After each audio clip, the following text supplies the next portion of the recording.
आंबो बेबायदि ट्रायलाव थांफेरा दिनै आं फैदों दिनै चिरां दुवार क्लाबा जोबोद मोजां खामानि मावदों इयुन गथ'फोरनि थाखाय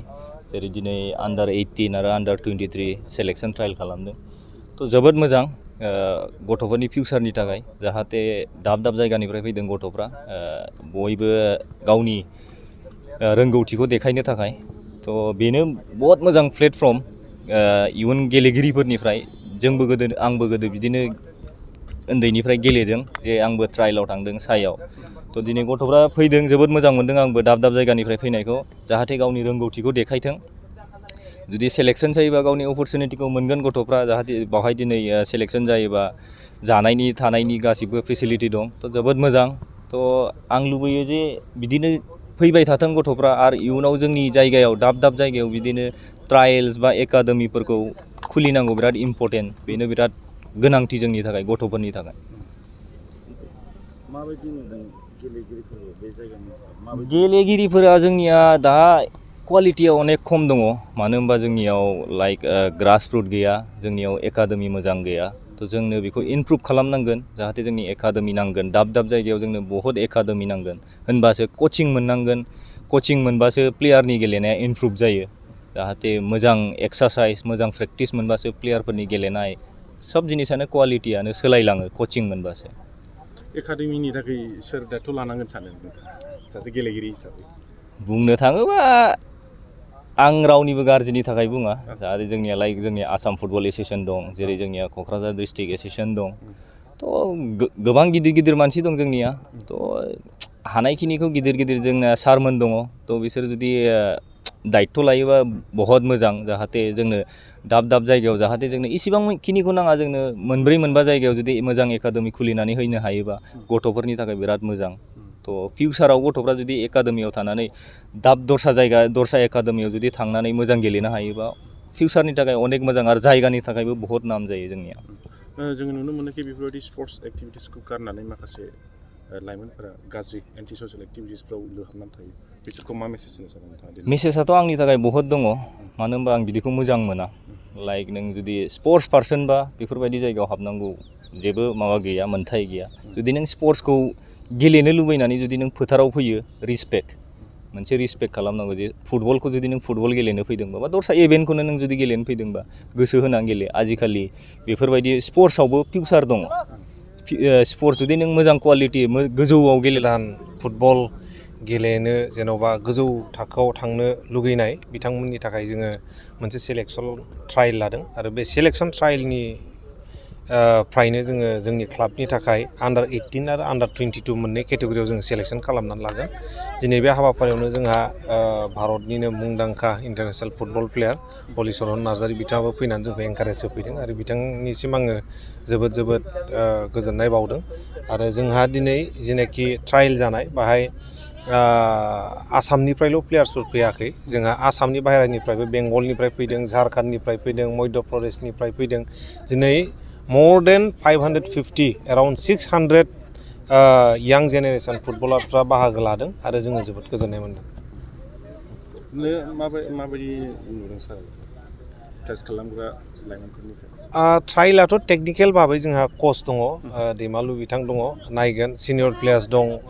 मनेस्वर बिथां आरो जोंहा हलिचरन नार्जारि बिथाङा सानसे थानानै सोरनि टेकनिकआ सोर मारै गेलेयो मारै गेलेया बेखौ नायगोन आरो बिनिफ्रायनो सेलेक्सनखौ खालामनाय जागोन लकेल हिसाबै माबायदि पार्टिसिपेट खालामदों लकेल हिसाबै चिरां डिस्ट्रिक्टनिफ्राय 30% जोङो टटेल जुदि काउन्ट खालामोबा 30% प्लेयार्सबा बाहाय चिरां डिस्ट्रिक्टनिफ्रायनो दङ बाखि क'क्राझार डिस्ट्रिक्टनिफ्राय 25 to 26% बेबायदि दङ बाक्सानि दङ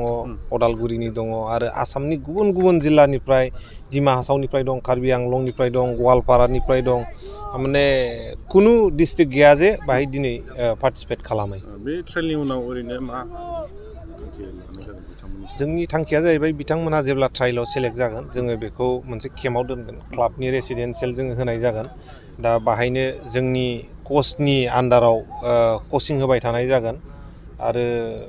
जेनाखि इण्डियानि गिदिर गिदिर टुर्नामेन्टफोर जायो, हमना ला रिलायन्स फाउन्डेसननि आन्दाराव लिग जायो, इण्डियानि नोङो युथ लिग जायो, जों बेफोरबायदियाव पार्टिसिपेट खालामनायनि थांखिखौ लानानै आन्दार 18खौ जोङो बानायनाय जादों आरो जोङो सिनियर टिमखौ जोङो खोब स्ट्रं एबार जोङो बानायनो नागिरदों। आसाम प्रिमियार लिग फैगासिनो दङ। आसाम प्रिमियार लिगाव जोङो चेम्पियन जानानै इण्डियानिनो जोंनि आइ लिग सेकेन्ड डिभिजन जोङो बाहाय एबार आगान होथारनो थाखाय जोङो साखाफारा खालामबाय थादों। जोङो गोबां समावनो नुनो मोनोखि गामि ओनसोलफोराव माखासे लाइमोनफोरा बेफोरबायदि स्पर्ट्स गेलेनो नागारै एन्टि ससियेल एक्टिभिटिसफ्राव बिराद एक्टिभ जानानै थायो। बिसोरखौ मा खावलायहरनो सारा? दा बेखायनो स्पर्ट्सआनोखि मोनसे ओरैबायदि मेडियाम जायनाखि जोङो बेफोर एन्टि ससियेल एक्टिभिटिसनिफ्राय जोङो डाइभार्ट खालामनानै दोननो हायो। बिनि थाखायनो जोङो फुटबलनि एक्टिभिटिखौ जोङो गामि सिङाव थानानैबाबो खोब जरदारै जोङो बारायहोबाय थादों, एवारनेस लाबोबाय थादों। बयखौबो दिनै नाय जायगानिफ्रायनो एटलिस्ट 300-400 जन नोङो यां जेनेरेसनफोर फैनानै बाहाय पार्टिसिपेट खालामफैनाया नोङो गोरलै बाथ्रा नङा। बिथांमोनहा नङामोनबा जोङो दिनै प्रग्राम लायामोनबा बेलेग जुदा आननेसेसारि खामानिफ्राव एंगेज जानानै थागौमोन। दा बेबायदि जोङो बिभिन्न' एक्टिभिटि जाबाय थायोबा